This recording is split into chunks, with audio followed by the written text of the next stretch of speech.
Bismillah, Assalamualaikum warahmatullah. I was invited to review this book, Islam and Biomedicine. So that review is published in Ash-Shajarah, which is an academic journal from ISTAC. Now, I'm making this video version of it, honestly, because I keep thinking about that book. So I thought I might as well get it out of my system and share it with students like you. Hopefully, you'll benefit from it, especially if you are like me, especially if you are interested in the relationship between Islam, science, and technology. So this will help you decide which chapters from this book you want to check out, because it's an editorial, you see. So it has that anthology style format. That means you can jump into a specific chapter and excavate precious knowledge out of it without having to read from page 1. So I'll introduce each chapter so that you know whether it's for you. Overall, the book is answering this question: how do biomedical advancements work with Islamic theology and philosophy? So how do we think of them within the same cognitive space? Chapter 1 is written by the editors of the book, Sheikh Dr. Afifi and Dr. Padela. I'll leave links about the authors in the episode notes later because they deserve a more detailed intro than this short video can afford.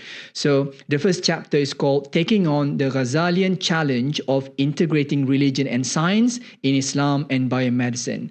So in this chapter, they discuss how the project draws inspiration from Imam al-Ghazali. Specifically, they talk about how al-Ghazali engaged with scientific work in his lifetime. Now, al-Ghazali lived in the 11th, 12th century. So if you've never studied the philosophy and history of science before, you might think, hang on, science only started in the 17th century, right? During the scientific revolution in Europe with people like Isaac Newton. So logically, there was no science during the time of al-Ghazali, right? So I used to think like that also, but I've learned that it's not true. So science didn't start in the 17th century and it didn't start in Europe. It's just the current scientific method that we recognize today, the hypothetical deductive method. So that was arguably popularized by contemporaries of Newton. But scientists before him, like René Descartes and scientists before Descartes, they didn't use the hypothetical deductive method. So their method is more like axiomatic deductive method. But don't worry about that. The point is, they still did science in the sense that they did study natural phenomena rationally, and that includes scientists in al-Ghazali's time. So al-Ghazali himself, it's a stretch to call him a scientist or a natural philosopher back then, but he did engage with scientific works. So it's the engagement between akal and nakal, between revealed knowledge and rational knowledge. So this book project is inspired by that, and this book attempts to engage with the biomedical sciences today. So that's chapter 1. From chapter 2 onwards, the book is divided into parts. So part 1 revolves around Greek sources to Islamic conceptions of health and biomedicine. So it includes chapters 2 through 5. So chapter 2 was authored by Peter E. Pullman. So chapter 2 takes us through the history route. So the title is Medical Epistemology in Arabic Discourse, from Greek sources to the Arabic commentary tradition. So if you like science history, this chapter is for you. For example, it talks about historical instances of doctors using control groups to check whether a medicine works or not. They also tested for toxicity using animal studies. They had the concept of ma'rifa akhtariya, which means knowledge of probabilities. So this is long before, like hundreds of years before statistics was introduced into biological sciences by people like Sir Galton. So this chapter shows how cross-cultural medicine really was back then during the medieval Islamic period. Chapter 3 was written by Ahmed Ragab and is called The Piety of Health, the Making of Health in Islamic Religious Narratives. So this is one of my favorite chapters. So it's something I discuss with my family a lot. So it's about how Islam perceives health. So many people behave like health is a passive default state, like I'm healthy and my health is just there, it's mine. But that's not how we view it from the Islamic philosophical lens. So Islam teaches us that our health is a divine blessing. It's gifted to us, and we need to protect and enhance that gift. And the author points out that the Islamic idea is in line with Galen's view. So Galen was a surgeon in the Roman Empire, very influential figure in the history of medicine. So your medical students' friends would know him. And in Islamic philosophy, health and piety taqwa, the two are intertwined. So health isn't just about physical well-being. It's also part of the Islamic cosmology, religious view of the universe. So in medieval Muslim society, being healthy, being fit is a sign of taqwa, of piety. So I think this chapter is for religious students who feel like being fit and healthy is not a religious thing, right? It's for athletes, it's for sports students. So this chapter will change your mind. Now, for chapter 4, I might be biased a bit because it's written by my teacher, Prof. Osman Bakar. So it's called The Concept of Human Microcosm, Exploring Possibilities for a Synthesis of Traditional and Modern Biomedicine. So this chapter is for hardcore Islamic philosophy fans because you need a bit of falsafa background to appreciate it. So basically, Prof. Osman proposes a fusion of traditional Islamic biomedicine and modern biomedicine. Now, this can get technical very quickly, because the challenge is finding an overarching epistemological framework that can seamlessly integrate these two distinct fields. So think of it like trying to combine two different puzzle sets. So one set of puzzles came from the past, Ibn Sina's time, like 11th century. And another set of puzzles come from today, the 21st century. And we must piece them together. So despite being hundreds and hundreds of years apart. So we must piece them into one coherent Islamic picture. So that's the level of intellectual accomplishment that Prof. Osman challenges us to aim for. The synthesis would involve merging the fundamental elements of soul biology from Abyssinian biomedicine and cell biology from contemporary biomedicine. So this chapter is about constructing a bridge between the old and new ideas, between the seen and the unseen, and from the physical and the spiritual. So it's ambitious, and I and other Prof. Osman students are going to try to engineer that bridge across time, because if it works, the way we look at health and medicine can be radically changed. It's like the way Einstein looked at space-time versus the way Newton did look at space-time. Chapter 5 is written by Dr. Adi Setia. So it's called Islamic Ethics in Engagement with Life, Health and Medicine. If you have met Dr. Adi and you read this chapter, you'll be like, yep, that's how Dr. Adi sounds like. So he's happy to disagree with you. And this chapter feels more like a call to action for practitioners of fiqh, of jurisprudence, legal applications. So he's challenging us to be proactive rather than reactive to the advances of biomedical science. Dr. Adi proposes the development of a proactive, deep fiqh of medicine. So imagine this as a roadmap for what he calls an Islamic medical research program. So this IMRP would be guided by a critical, constructive engagement with both tradition and modernity. So he says we've got to build that roadmap. So we're not waiting for secular people to tell us what's ethical and what's not. It will help us with medical and moral dilemmas brought about by the rapid technological change in biomedicine. So if you feel like Muslims are too defensive, we are just reacting ethically long after technologies have spread, you will enjoy reading chapter 5. So those are the chapters in part 1 of the book. So in part 2, the book explores the meaning of life and death. So you've got chapters 6 through 9. Chapter 6 was written by Sheikh Hamza Yusuf. When does a human fetus become human? He delves into the sensitive topic of the jurisprudential status, the legal status of a human fetus. If you are doing Islamic studies, especially in fiqh, this is a good chapter to read. It's a brilliant example of how to reason your way through a biomedical issue. So Sheikh Hamza and his teachers like Murabitul Hajj and Abdullah bin Bayyah, they are Maliki scholars. So that shows up beautifully in this chapter. The scholars of Maliki school argue that a fetus, regardless of its stage of development, is considered a living child. So Sheikh Hamza developed his argument not just from the Quran, but from history as well. For example, Ibn Sina, back in the 11th century, he documented over 40 abortion-inducing drugs in the Canon of Medicine, his medical database. However, Ibn Sina only recommends the use of abortion-inducing drugs to save mother's life, the mother's life, not for something else. So that's one example. Overall, this chapter strongly proposes that Abortion, with rare exceptions, must be seen as an assault on a sanctified life.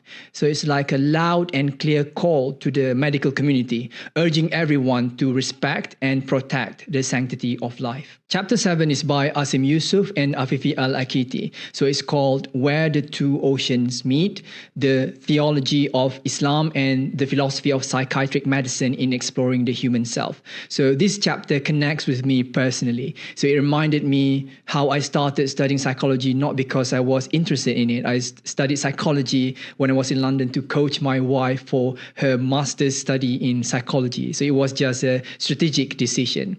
But then I just fell in love with psychology. So I studied it deeper than what she needed to finish as one of the top students in her class. The reason I fell in love with psychology is some pieces in psychology fall beautifully into Islamic philosophy and spirituality. So if you want to know what I mean by that, you should read this chapter so you get a sense of it. For instance, in psychiatry, a mental disorder is defined as the absence of health or a disturbance of mental functioning.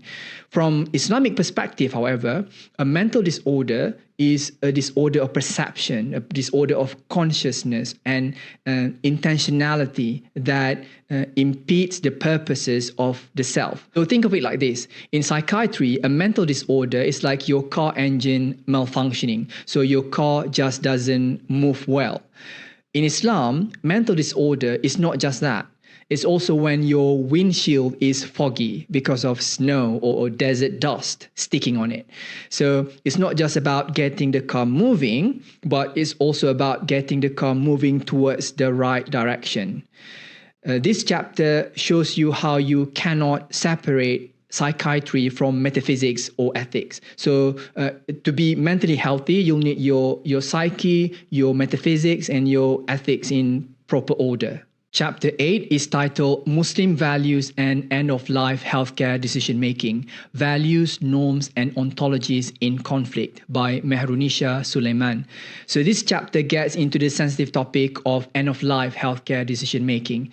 If you've seen Grey's Anatomy, you learn things like the DNR order, which is the do not resuscitate order. So if your father stops breathing, the doctors are not allowed to resuscitate him if he has a clear DNR order. Even if you're crying, you're begging the doctor to get him breathing again, the doctors aren't allowed to do it. So that's an example of the impact of end-of-life decision-making. So this chapter talks about advanced care planning, which is a standard tool for making end-of-life care decisions. So the author says advanced care planning presents challenges for Muslim patients, their families, and doctors. And in these sorts of situations, the families and the doctors often rely on Muslim chaplains. So these Muslim chaplains have got to have enough expertise in both medicine and theology so that they can help the family understand the clinical decisions and the religious life or death decisions that the family is facing. So it's not easy. So if you are a student in subjects related to biomedical science and you are interested in, say, Islamic counseling, you should read this chapter. So this might be one career path to explore. You can be a Muslim chaplain to help families and navigate the challenges of end-of-life healthcare decision-making. Chapter 9 is by Rafaqat Rashid, which is called The Intersection Between Science and Sunni Theological and Legal Discourse in Defining Medical Death. Part 2 of this book is not exactly a relaxing reading, is it? You'll think about death a lot. But it's important. The chapter works on defining and discussing medical death. Basically, death is a process, not a singular moment in time. Muslim theologians define death as the point when the soul becomes independent of or separated from the body. So it's like a bird leaving its cage when the door is opened. So that's the metaphor that Al-Ghazali used, I think in the Alchemy of Happiness. But how is that instantiated medically? It's not perfectly clear. It happens when the death cascade has been initiated and there's a permanent loss of capacity for higher brain functioning. And there's still much we don't know. So how does the soul tie into the content of consciousness of higher brain functioning. We also need to ascertain which diagnostic tests would accurately account for the absence of soul-related functioning of the cerebral cortex. Because the boundary between life and death is not perfectly sharp, you see. It's like the blurry line between twilight and nightfall. Whatever definition of medical death you adopt, the possibility of misdiagnosis can still happen. So this chapter is a good one to read if you want to see an example of Islamic philosophical writing on a serious issue like medical death. So it has theology, philosophy, and biomedicine combined beautifully in it. So it's a very good chapter. So that's the end of part 2 of the book. For part 3, the book gathers chapters around interfacing biomedical knowledge and Islamic theology. Chapter 10 is by Omar Qureshi, Afifi al-Akiti, and Aasim I. Padela. It's titled Islam and Science, Reorienting the Discourse. So the title kind of gives it away. So the chapter proposes that we can explore the metaphysical commitments of scientific activity within the Islamic tradition. So this exploration is particularly possible within Kalam, which is a school of Muslim theology. One example the authors give is the Ash'ari theologian al-Iji. So he lived in the 14th century, so after al-Ghazali. Al-Iji contested the Aristotelian conception of nature and the Ptolemaic cosmology. So those are the scientific paradigms at the time. Al-Iji contested those scientific paradigms from the perspective of Ash'ari doctrine of atomism. What's important to point out here is that Al-Iji challenged that scientific paradigm without contesting the empirically observed phenomena of the natural world. So he's saying, I'm not questioning your scientific observations. I'm questioning the metaphysical commitments that you guys use to interpret those observations. So if you are interested in philosophy of science, you definitely want to read this chapter. Chapter 11 is called Science in the Framework of Islamic Legal Epistemology, an Exploratory Account by Kamaluddin Ahmed. So this chapter takes us on a journey to explore the role of science within the framework of Islamic legal epistemology. Epistemology is the study of knowledge, like how do you know what you know, and what are the things we can know, and what are the things we cannot know. One important point in this chapter is that Islam shows a significant interest in the material existence of human beings. So it's not just about the soul.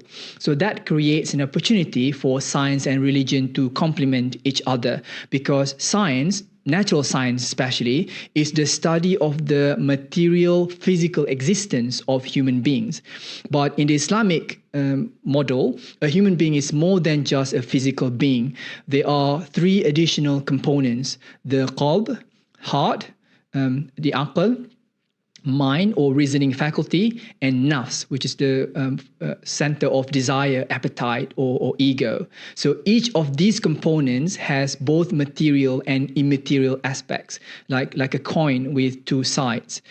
The heart is the locus of human emotions, much like a control center for feelings. So the mind is the locus of thoughts and analysis. So it acts as the command center for our cognitive processes. And our desire functions like the motivational engine driving our actions. Islamic epistemology recognizes an immaterial aspect of these 3 components. So it's acknowledging the invisible forces that influence the visible world. So in the epistemic sense then, natural science can be legally conceptualized in the same manner as earlier Muslim scholars understand the role of aql, the mind or the reasoning faculty, and also the uruf, the societal customs in legal epistemology. So that's chapter 11. So it's good for you guys who are studying fiqh or even studying law in general, and to learn where natural sciences are placed within it. Chapter 12 is by Ayman Shabana. It has a long title: Interface between Islamic law and science, ethico-legal construction of science in light of Islamic bioethical discourses on genetic and reproductive technologies. So this chapter takes a deep dive into the intersection of genetic and reproductive technologies with Islamic law. Bioethical issues, especially those related to cutting-edge technologies, they often require ijtihad, which is a methodological form of independent reasoning. And the reason for that is, number one, is the new variables introduced by the technologies, and number two is the lack of exact historical precedents in the legal corpus, in the legal body.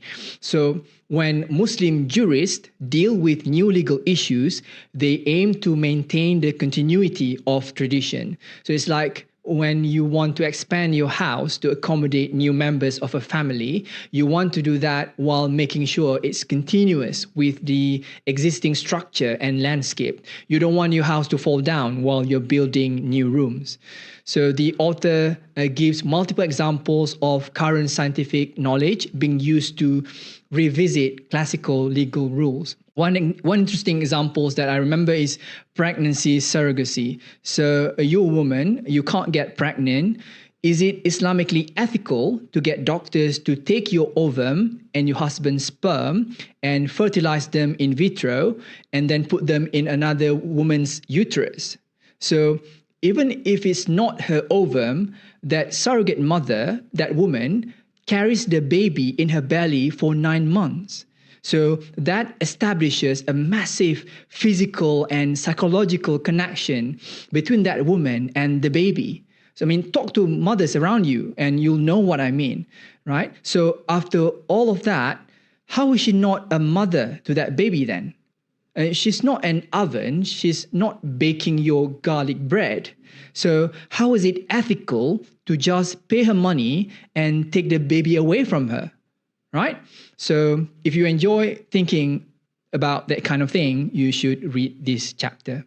The final chapter is called Integrating Science and Scripture to Produce Moral Knowledge. So assessing maslahah and darura in Islamic bioethics and the case of organ donation. It's by Aasim Padela. Very interesting title. This chapter advocates for the integration of science and scripture to generate moral knowledge. The moral evaluation in Islamic law is a two-step process. First, you need to understand the present reality of the issue. So this is like what Sheikh Abdullah bin Baya talks about, fiqh al-waqi', right? So you take a snapshot of the current situation, and then secondly, you evaluate whether the present or future state of the issue promotes the higher objectives of Islam. When it comes to organ donation in Islamic law, it's all about balancing the scales. So the aim is to balance harms and benefits. So within this context, they try to identify and measure the harms and benefits of organ donation and then align it with scriptural analogues of harms and benefits. So they've got to think about the social dimension, the clinical dimension, legal, biological, emotional, and other dimensions. So the author also highlights al-Ghazali's division of knowledge huduri and husuli, which means presential knowledge and attained knowledge. Presential knowledge is, for example, revelation. Attained knowledge is what you synthesize from scientific observations or rational discourse. So scholars have got to use both to generate that moral knowledge. And as a final check, the moral knowledge produced must align with the higher objectives of Islamic law, the maqasid al-sharia. All right, so those are the chapters of the book. If you've got questions, you can ask in the comments because I'm in contact with some of these scholars. So if you've got questions, I can try to help you or lead you to resources that might help.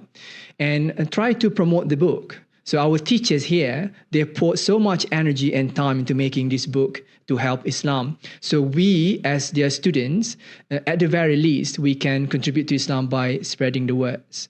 If you got friends who do Islamic studies, Islamic philosophy, or study biomedicine or related fields like immunology, microbiology, psychology, bioengineering, and other allied health sciences.